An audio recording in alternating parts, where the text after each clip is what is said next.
والسلام على سيد الأنبياء والمرسلين وعلى آله وأصحابه أجمعين أما بعد. وقال تبارك وتعالى: يا أيها الذين آمنوا أنفقوا من طيبات ما كسبتم ومما أخرجنا لكم من الأرض. وقال النبي صلى الله عليه وسلم: إن الله قد فرض عليكم صدقة تؤخذ من أغنيائهم وترد على فقرائهم، أو كما قال عليه الصلاة والسلام.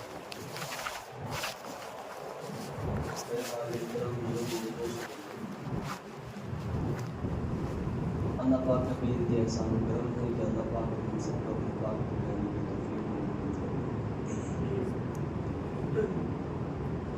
میرے بزرگوں، اللہ پاک نے جو انسان کو اس دار فانی میں بھیجا ہے، تو یقیناً یہ دار فانی انسان کے لیے رہائش گاہ نہیں ہے بلکہ آزمائش گاہ ہے. انسان کو اس دنیا میں بھیجنا ہی بطور امتحان کے ہے، نہ کہ دیگر مقاصد کے لیے.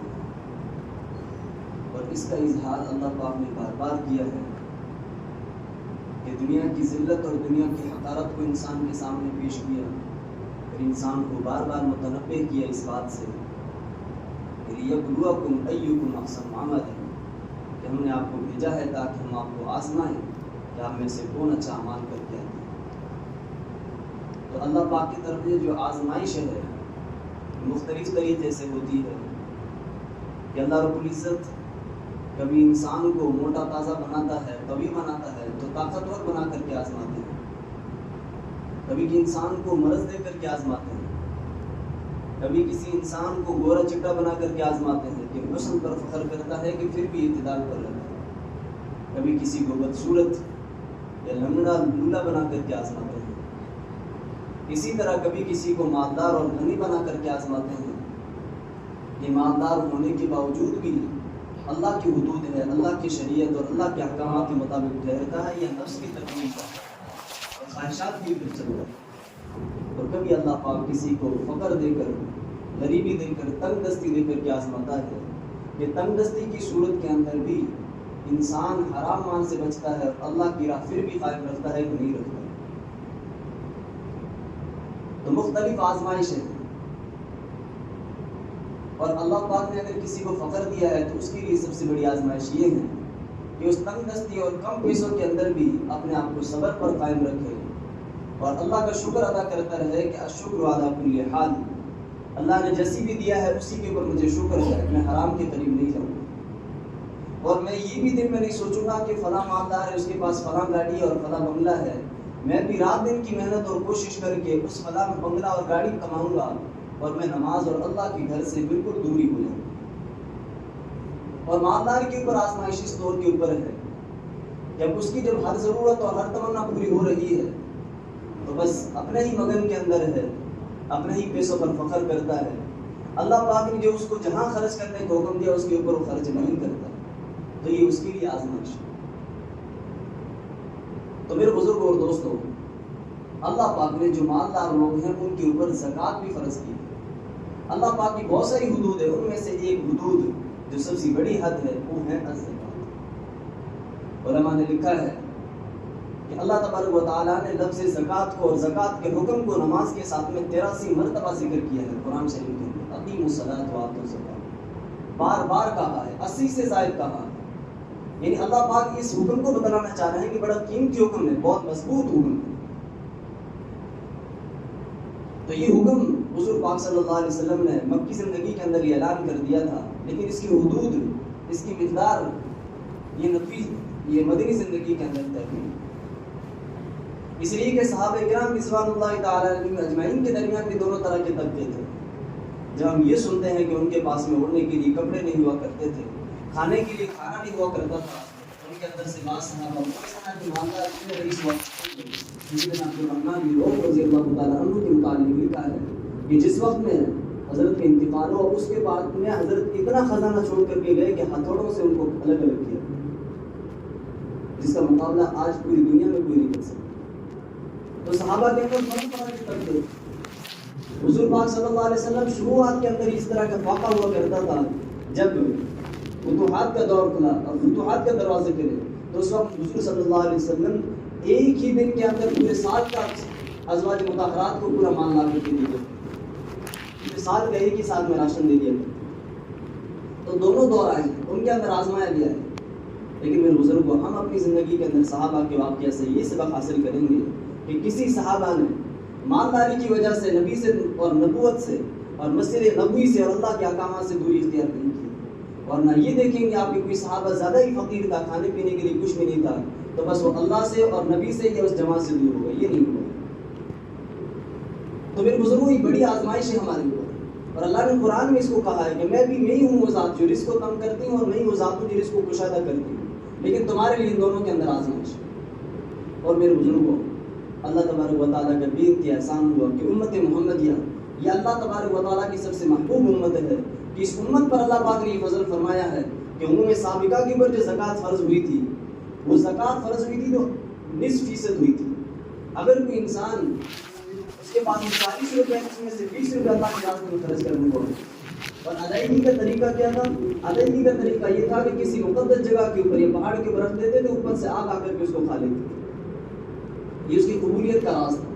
لیکن امت محمدیہ پر یہ فضل اولاً کہ 40 میں سے ایک حصہ ہے، نصف نہیں ہے، 40 کا ایک حصہ ہوا، 19 حصے اس امت سے گھٹا دیے گئے۔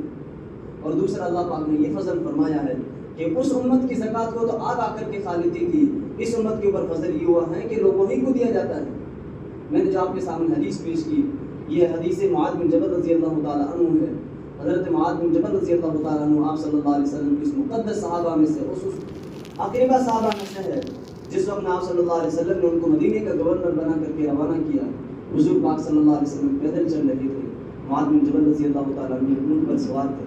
حضور پاک صلی اللہ علیہ وسلم نے بہت ساری نصیحتیں کی اور کہا کہ معاذ، اہل کتاب کی طرف جا رہے ہو، اگر تو ان کو کتاب کی تو ان کو کلمے کی طرف بلانا، اگر وہ کلمے کی دعوت کو قبول کر لے تو پھر ان کو نماز کا کہنا کہ اللہ پاک نے نماز فرض کی ہے، اور جب وہ نماز کا بھی مان لے تو پھر یہ کہنا ان اللہ قد فرض علیکم صدقۃ، کہ اللہ پاک نے تمہارے اوپر صدقہ یعنی زکوٰۃ فرض کی ہے، تؤخذ من اغنیائہم وترد علی فقرائہم، اور معاذ ان کے ذہنوں میں یہ فرمائش کرنا کہ محمد جس نے نبوت کا دعویٰ کیا ہے، نبی علیہ الصلوۃ والسلام سے پہلے کے جتنے بھی بادشاہ تھے وہ زکوٰۃ وصول کر کے ذات پر خرچ کرتے تھے، اے معاذ ان کے سامنے یہ وضاحت کر دینا کہ وہ جو زکوٰۃ ہوگی میں نہیں لوں گا، نہ میں محمد تک پہنچاؤں گا، بلکہ وہ زکوٰۃ مالداروں سے لی جائے گی اور فقیروں کو دی جائے گی۔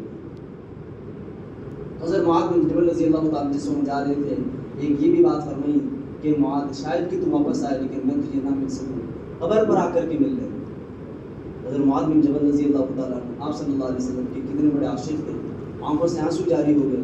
حضور پاک صلی اللہ علیہ وسلم نے بھی چہرہ پھیر لیا، اس لیے کہ جب عاشق اور معشوق کے نظریں ملتی ہے تو زیادہ ہی رونا آتا ہے۔ حضور پاک صلی اللہ علیہ وسلم نے چہرہ پھیر لیا، تو پھر حضرت معاذ بن جبل رضی اللہ نے کہا یا رسول اللہ، پھر ملاقات کیسی کہ معاذ اگر دور رہ کر کہ نبی علیہ السلام کے طریقوں کے اوپر اپنایا جائے، اللہ کے احکامات کے مطابق چلا جائے تو کوئی دوری نہیں ہے، پھر بھی میرے قریبی ہیں، چاہے منزل اور مسافت کے اعتبار سے بھلی کتنا دوری ہو۔ اور اگر نبی کا طریقہ تیرے یہاں کی حیثیت نہ رکھتا ہو، اللہ کا احکام تیرے یہاں کی حیثیت نہ رکھتا ہو، تو معاذ بھلی نبی کی جالیاں پکڑ لینا، بھلی نبی کے کمرے میں بیٹھ جانا، کوئی فائدہ نہیں ہے اس سے۔ تو دوری اور قریبی اصل وہ نہیں ہے رہنے کے اعتبار سے، اصل سے دل سے ہے۔ حضور پاک صلی اللہ علیہ وسلم کی اطاعت کتنی ہے، پھر کیا حضرت معاذ بن جبل رضی اللہ تعالیٰ عنہ وہاں گئے اور یہ حکم لے کر کے گئے۔ تو اس امت کی خصوصیت ہے کہ اس امت کے اوپر اللہ پاک نے یہ خصوصیت اختیار کی ہے کہ مالداروں سے لیا جاتا ہے اور فقیروں کو دیا جاتا ہے۔ اور یہ حضور علیہ الصلوۃ والسلام کے دور کے اندر مستقل اس کے لیے عامرین ہوا کرتے تھے، جیسے اس زمانے کے اندر نوکر ہوا کرتے، اس طرح نوکر ہوا کرتے تھے۔ اور حضور علیہ الصلوۃ والسلام نے ان سے فرمایا کہ جو زکوٰۃ حاصل کرنے والے ہیں کالغازی فی سبیل اللہ، اللہ کے راستے میں جہاد کرنے والوں کی طرح ہے۔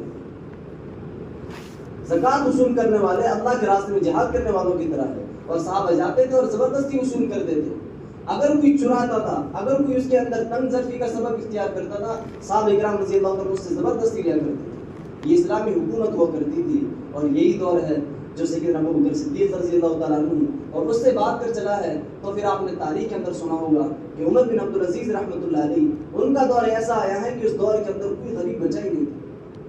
عمر بن عبدالعزیز رحمۃ اللہ علیہ نے لوگوں سے کہا کہ بھئی یہ مال ہے، غربا کے درمیان تقسیم کر دیا جائے۔ تو آواز یہ ہے کہ عمر کوئی نہیں رہا غریب، سارے لوگ مالدار ہو چکے ہیں، یہ کیا وجہ تھی کہ مالداروں نے اپنے مال کو ہڑپا نہیں تھا، انہوں نے مال پر فخر نہیں جتایا تھا، ان نے مال کو بے ضائع نہیں کیا تھا، ان کے مال کو جو اللہ کی منشا اور اللہ جہاں خرچ کرنے کے کہہ رہے تھے انہوں نے وہاں خرچ کیا.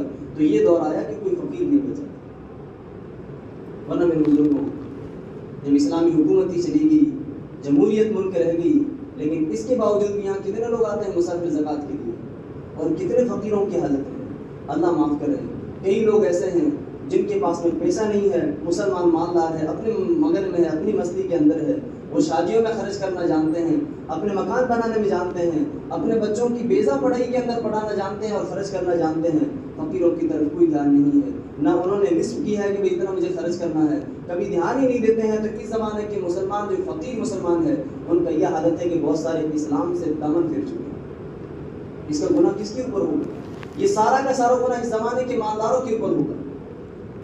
کئی مسلمان اس طرح ہیں، کئی مسلمان ہیں، کہنا نہیں چاہیے لیکن کہہ رہا ہوں، واقعتاً مشاہدہ کی وہ بات ہے کہ کئی مسلمان مندروں کے سامنے بیٹھے رہتے ہیں، سر پر ٹوپی ہے لیکن دامن میں رہے. ارے جس طرح بھی اتنا شاندار طریقہ دیا ہے، ایمانداروں سے 1% 40 میں سے 1% لیا جاتا ہے، وہ بھی اگر نہیں دے سکتے ہیں تو آج کے مسلمانوں کی حالت ہے یا تو کہیں اس طرح کی غلامی کر رہے ہیں. اور پھر تم نے بھی ویڈیو دیکھے ہو گے کوئی کہتا ہے کہ دوسرے دھرم کا کلمہ بول تو فوراً ہاتھوں ہاتھ بول لیتا ہے 10 روپے کے پیچھے. تو میرے بزرگوں صرف نماز سے کام نہ چلے گا، اللہ پاک سے حساب ہوگا اس کے بارے میں. زکوٰۃ کے بارے میں سیدنا ابو بکر صدیق رضی اللہ تعالیٰ عنہ کے بارے میں آتا ہے کہ حضور پاک صلی اللہ علیہ وسلم کی اس دار فانی سے پوچھ کر گئے.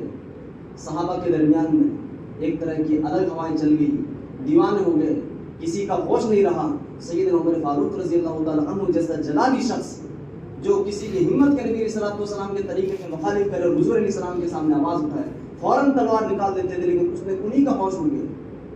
عمر کے اندر وہ ہمت نہیں رہی.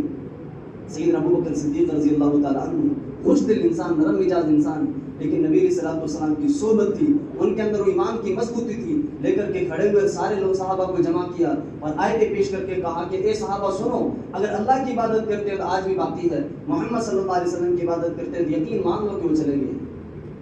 صحابہ کو جمع کیا اور اس کے بعد میں جب مختلف فتنے اٹھے تھے، بعض مرتد ہو گئے تھے، بعض نے نبوت کا دعویٰ کیا تھا، انہی میں سے بعض لوگ وہ تھے جو کہہ رہے تھے کہ ہم زکوٰۃ اجتماعی طور پر نہیں دیں گے. سیدنا ابو بکر صدیق رضی اللہ تعالیٰ عنہ نے کہا کہ میں ان سے جنگ لڑوں گا. تو حضرت عمر رضی اللہ تعالیٰ عنہ دوسرے صحابہ کھڑے ہوئے کہ ابو بکر حالات اس طرح کے نہیں ہیں، یہ تو کلمہ تو پڑھ رہے ہیں نا، کم از کم زکوٰۃ ہی کا انکار کر رہے ہیں، اپنے تو ہیں، ان سے تو بعد میں نمٹ لیں گے، پہلے تو وہ جو نبوت کا دعویٰ کر رہے ہیں، جو مرتد ہو گئے، پہلے ان سے نمٹانا چاہے. سیدنا ابو بکر رضی اللہ تعالیٰ عنہ نے کہا کہ نہیں، میں ان سے نمٹوں گا اور میں ان سے جہاد کروں گا جب تک یہ زکوٰۃ ادا نہیں کریں گے. جہاد کے لیے تیار ہے وہ کر دینا، جہاد کیا گیا ان سے. اس زمانے کے مالداروں سے بھی اسی طرح ہونا چاہیے، یقیناً یہ حکم ہے. تو حضرت عمر رضی اللہ تعالیٰ عنہ حدیث پیش کی اور کہا کہ اللہ کے نبی علیہ الصلوۃ والسلام نے کی فرمایا ہے، امرت ان اقاتل الناس حتى يقولوا لا الہ الا اللہ ومن قال لا الہ الا اللہ عصم منی دماؤهم واموالهم. ابو بکر، اللہ کے نبی نے یوں کہا ہے کہ جو شخص لا الہ الا اللہ کہہ دے اس کا مال اور اس کا جان تو میری حفاظت میں ہے، تم اسے کیسے قتال کر دو گے؟ حضرت ابو بکر رضی اللہ تعالیٰ عنہ کا عمر، لیکن اللہ کے نبی علیہ الصلوۃ والسلام نے یہ بھی کہا ہے الا بحق الاسلام، مگر اسلام کے حق کی وجہ سے پھر بھی اس کے اوپر جہاد ہے. یہ زکوٰۃ نہ ہے، اسلام کا حق ہے اور میں اس سے جہاد کروں. سیدنا ابو بکر صدیق رضی اللہ عنہ، عمر رضی اللہ عنہ نے کہ اللہ پاک نے میرے سینے کو کھول دیا ہے کہ ابو بکر نے کیا بات کی. اور پھر ان سے جہاد کیا گیا، اجتماعیت قائم کی گئی. تو یہ حکم ہے کہ سیدنا ابو بکر صدیق رضی اللہ تعالیٰ عنہ زکوٰۃ نہ دینے والوں کے لیے جہاد کے لیے تیار ہوئے. حالانکہ میں نے بتایا کہ کتنے نرم مزاج انسان تھے، لیکن شریعت کے اوپر کوئی آنا چاہے، شریعت کے اندر اونچ نیچ ہو جائے، غربا اس طرح ملتے رہے کہ سارے مالدار ہیں، اچھے سے اچھے کپڑے پہنتے رہے، اچھے سے اچھے جوتے پہنتے رہے، اپنی عیاشی بجاتے رہے، اور فقیر گلیوں میں ویسے ہی گھومتا رہے. نہیں، اللہ پاک نے جو ان کے اوپر حق فرض کیا وہ فرض لیا جائے اور ان تک پہنچایا جائے. اللہ پاک نے نبی علیہ الصلوۃ والسلام نے بڑی وعید فرمائی ہے. ایک حدیث کے اندر آتا ہے، من آتاہ اللہ مالا فلم یؤدی زکاتہ مثل له مال یوم القیامۃ شجاعا اقرا له زبیبتان یطوقه یوم القیامہ ثم یاخذ بلحظمتہ یعنی شرطیہ. کہ اللہ پاک نے جس کو مال دیا ہو پھر اس نے اس کے مال کی زکات ادا نہیں کی ہے تو اس کا مال روز قیامت یعنی قیامت کے دن کے اندر اس کے مال کو ایک سانپ کی شکل دی جائے گی شجاعن اقرا له زبیبتانی، ایسا سانپ ہوگا جس کے اوپر بال نہیں ہوں گے. یہ جو حضور علیہ السلام نے کہا ہے کہ بال نہیں ہوں گے، اس لیے کہ اس کے اندر اتنا زہر ہوگا، ان زہروں کی وجہ سے بال ہی نہیں ہوں گے اس کے. اور اس کے اوپر تو سیاہ داغ ہوں گے جو اس کی ڈراؤنی شکل کے اندر ہوں گے. پھر اس کو طاق بنایا جائے گا اور اس کو مارے گا. اور کہے گا وہ مال جو قیامت کے دن اس سے ملاقات کرے گا، وہ کہے گا انا مال انا کنز، میں ہی تیرا ہوں مال ہوں، میں ہی تیرا ہوں خزانہ ہوں. کہ صبح سویرے اٹھا، بچوں کو بھی پتہ نہ چلا، آدھی رات کو آیا ہے، پورا دن نہ اذان کی پتہ چلا نہ نماز کا پتہ چلا، مال کی دھن کے اندر گھومتا رہا، کبھی پرواہ نہ کی، کہاں خرچ کرنا چاہیے تھا کچھ نہ پتہ چلا، مال جمع کر کے خزانہ جمع کرتا رہا، گاڑیاں خریدتا رہا، شادی پیشوں میں اڑاتا رہا، لیکن زکوٰۃ کی طرف اور اللہ کے مصارف اس کی طرف تو نے دھیان نہیں دیا. انا کنز انا مال، میں ہی تیرا ہوں مال اور میں ہی تیرا ہوں خزانہ ہوں جس کو تو چھوڑ کر.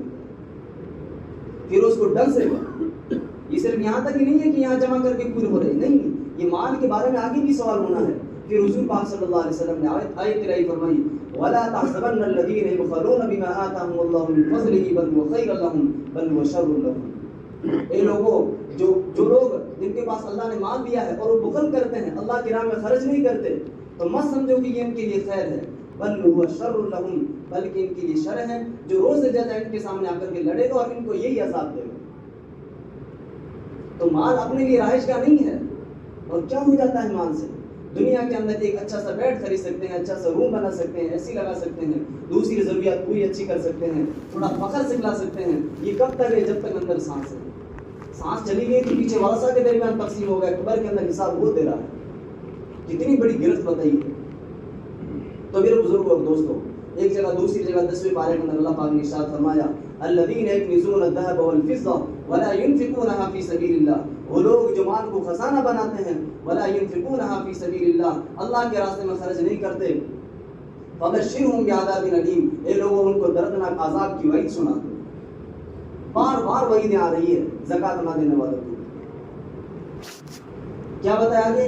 یوم یحمى علیہا فی نار جہنم فتقوی بہا جباہہم وجنوبہم وظہورہم ھذا ما کنزتم لانفسکم فذوقوا ما کنتم تکنزون. پھر اس کو داغا جائے گا مختلف سمتوں سے اسی مال سے، اور کہے گا ھذا ما کنزتم، یہ تمہارا خزانہ ہے جو تم نے اپنے جانوں کے لیے جمع کیا تھا. یہ ساری کی ساری وعیدیں ہیں. اور آج ہم فخر کرتے ہیں کہ مالدار ہو گئے. حضور علیہ الصلوۃ والسلام بار بار کیوں فرما رہے ہیں؟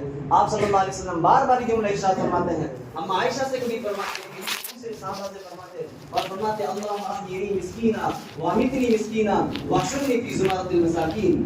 اے اللہ پاک مسکین بنا کر کے زندہ رکھیے، جس وقت میں موت آئے اس کے بعد میں مسکینی کی حالت میں دیجیے، اور جب قبر کے اندر میدان محشر کے اندر کھڑا کرے اس وقت انہیں مسکینوں کے درمیان میں کھڑا کیجیے. حضرت فاطمہ رضی اللہ تعالیٰ عنہ جب کہتی ہے یا رسول اللہ آج تیسرا دن ہے میں نے کچھ نہیں کھا، کیوں نہیں؟ نبی علیہ الصلوۃ والسلام کہتے ہیں کہ جو چاہے کہتے ہیں، کہتا ہے کہ فاطمہ صبر کر. کبھی کوئی صحابی آ رہے ہیں اور کہہ رہے ہیں یا رسول اللہ فاقے کا خدشہ ہے، بڑا ڈر ہے. آپ صلی اللہ علیہ وسلم کہتے ہیں صحابہ مجھے تمہیں اس پر زیادہ خوف نہیں ہے کہ تم فاقوں کی وجہ سے مرو گے، اس بات پر زیادہ خوف ہے کہ اگر مال آ جائے گا تم ایک دوسرے کی گردنیں مارنے لگو گے اور اپنے ایمان کی تصدیق چھوڑ دو گے اور مساجد سے دوری اختیار کرو گے. سب سے بڑا فتنہ ہے مال. قرآن نے دوسری جگہ یوں کہا انما اموالکم واولادکم فتنہ. یہ سب سے بڑا فتنہ ہے جو مسجد سے روکے گا تمہیں، اللہ کے گھر سے روکے گا، اللہ کی طرف بڑھنے سے روکے گا. تم نے دیکھا ہوگا کہ آج کے زمانہ اس طرح ہو گیا ہے کہ مسلمانوں کی زکوٰۃ کا یہ حال ہو چکا ہے. واللہ کہہ رہا ہوں اللہ کے گھر میں بیٹھ کر کے کئی ائمہ سے ہم نے سنا ہے کسی مسافر کے مدرسے والے کا فون آتا ہے کہ حضرت وہاں چندہ کرنا ہے، کیا نوعیت رہے گی، کب آنا بہتر رہے گا؟ اللہ کی قسم اٹھا کے کہہ رہا ہوں سنا ہے کہ امام صاحب یہ کہتے ہیں. امام صاحب کیا بتائیں، یہاں تو تھوڑا زکوٰۃ کا ماحول ہی نہیں ہے لوگوں کے دل. ارے یہاں کے لوگ مسلمان نہیں ہیں، زکوٰۃ کا ماحول ہی نہیں، اس کا کیا مطلب ہوا؟ زکوٰۃ کی ممکن ہے کیا؟ میرے بزرگوں اور دوستوں یقیناً بہت بڑی غفلت پائی جاتی ہے. میں نے شروعات میں بتایا کہ مسلمانوں کے حالات یہ ہیں کہ مندروں پہ ڈیرے جا رہے ہیں، کئی مسلمان لوگ مرتد ہو رہے ہیں، کوئی زکوٰۃ کا فنڈ نہیں ہے. پہلے کے جو زکوٰۃ کے فنڈ ہوتے تھے اور آج بھی چند لوگ دے رہے ہیں، جس کی وجہ سے مدارس کی تعمیر موجود ہے، بڑے بڑے مرکز موجود ہے، کہیں کہیں اس طرح کے اتحاد اس طرح کے مقامات موجود ہیں مسلمانوں کے پاس. ورنہ آج اگر خدا نہ کرے کسی مسلمان کے اوپر حالات آ جائے کہ بھئی مسلمانوں کو فنڈ چاہیے تو کسی کے پاس بھی کچھ ہے ہی نہیں، دیتے ہی نہیں لوگ، کیا کہاں سے جمع کریں گے؟ اس لیے میرے بزرگوں اور دوستوں اس اہم پہلو کے اوپر ہمیں ضرور تاکید رکھنے کی ضرورت ہے. اللہ نے ایک ہی چیز کا مطالبہ ہے کہ 40 میں سے 1%، 100 میں سے 2.5، اتنے ہی نہیں دے سکتے آپ. اور علیہ علماء نے مثال دے کر کے سمجھایا کہ دیکھو بھائی جب تم کیلا خریدتے ہو اس کے اوپر سے زکات نکلتی ہے نا، اس کے اوپر سے جو چھلکا ہوتا ہے کہاں جاتا ہے وہ؟ ہر چیز کی زکات لگ رہی ہے، سرکار زکات لے رہی ہے، تمہیں اس کی کوئی پرواہ نہیں ہے کہ بجلی کا بل آ رہا ہے، پانی کا بل آ رہا ہے، اللہ پاک کے مطابق آتا ہے، تو یہاں تو زکات کا تھوڑا ماحول ہی نہیں ہے۔ میرے بزرگوں اور دوستوں، یقیناً توجہ کرنے کی ضرورت ہے، اس کو اپنائیں، اپنے مال کا حساب لگائیں اور اس کے اندر سے زکات کا حصہ لگائیں۔ کوئی بھی جو بھی مدرسے کا مسافر آئے اس کی تصدیق ضروری ہے، اس کی پہچان ہونی ضروری ہے کہ وہ سچ مدرسہ ہے کہ نہیں ہے، اور اس کے بعد اور یہ ذمہ داری امام صاحب کی ہے، اس کے بعد کے اندر ہم اپنی زکات کا پورا حصہ لگا کر کے تقسیم کریں۔ اگر میرے بزرگ اور زکات تقسیم نہیں ہوئی تو یہی ہے کہ اولاً تو یہ کہ ہم اللہ کے گھر سے دوری ہو رہے ہیں، اور دوسری بات ہے کہ اس زمانے کے غربا یتیمے کا وبا ہمارے اوپر آ رہا ہے، اور میدان محشر کے اندر نبی علیہ الصلوۃ والسلام نے فرمایا یہی مال ہمارے سامنے کھڑا ہو کر کے یہ کہے گا انا مالک انا کنزک، میں تیرا مال ہوں اور میں تیرا خزانہ ہوں۔ یہ فرضی زکات کی بات چل رہی ہے، نوافل صدقے صحابہ کرام رضی اللہ تعالی عنہم کے بارے میں کیا آتا ہے، جس وقت میں اللہ پاک نے آیت نازل فرمائی لن تنالوا البر حتى تنفقوا مما تحبون، یہ لوگ ہرگز نیکی حاصل نہیں کر سکتے ہو جب تک تم وہ چیز کرو جو تمہیں سب سے زیادہ محبوب ہے۔ صحابہ تو ہل گئے، یا رسول اللہ ہے بھی تو کچھ بھی نہیں ہے، دو تو جوڑے ہیں، تھوڑا سا کھیت ہے اور کوئی تو ہلکا سا باغ ہے، دو بیویاں ہیں، نبی اللہ کیا خرچ کرنا چاہیے؟ حضرت طلحہ رضی اللہ تعالیٰ عنہ کے بارے میں آیا ہے کہ انہوں نے نبی علیہ الصلوۃ والسلام سے آ کر کے کہا یا رسول اللہ کی قسم اٹھا لو تو جھوٹا نہیں ہوں گا، ابھی میرے پاس میں سب سے زیادہ محبوب اور سب سے زیادہ چیز ہے وہ فلاں کھیت ہے، اور میں اللہ کے لیے اس کو راستے میں دے رہا ہوں، کہیں یہ نہ ہو کہ مجھے بھی انہیں کی حاصل نہ ہو۔ نفلی صدقے کی بات چل رہی ہے، فرض زکات کا تو اندیشہ چھوڑ دیجیے، تم کس طرح اتحاد سے قائم لیتے تھے اور اس طرح بڑھتے تھے ایک دوسرے کے لیے، اور قرآن نے تاکیداً کہا ہے کہ ہرگز نیکی قبول نہیں حاصل ہو سکتی ہے جب تک تم اپنے محبوب چیز کو خرچ نہ کر دو اللہ کے لیے۔ کہ یہ کیا بات ہوئی کہ دنیا کے لیے تو سب سے محبوب چیز لاتے ہو تم، شادی بیاہ کے لیے تو اچھے سے اچھے کپڑے لاؤ گے، اچھے سے اچھے جوتے لاؤ گے، ہر چیز شاندار لاؤ گے، اور جب اللہ کی باری آتی ہے تو پیچھے ہوتے ہو تم۔ ہر چیز کے اندر زکات ہے، پیسوں کے اندر زکات ہے، جانور کے اندر زکات ہے، اور کھیتی کے اندر بھی زکات ہے۔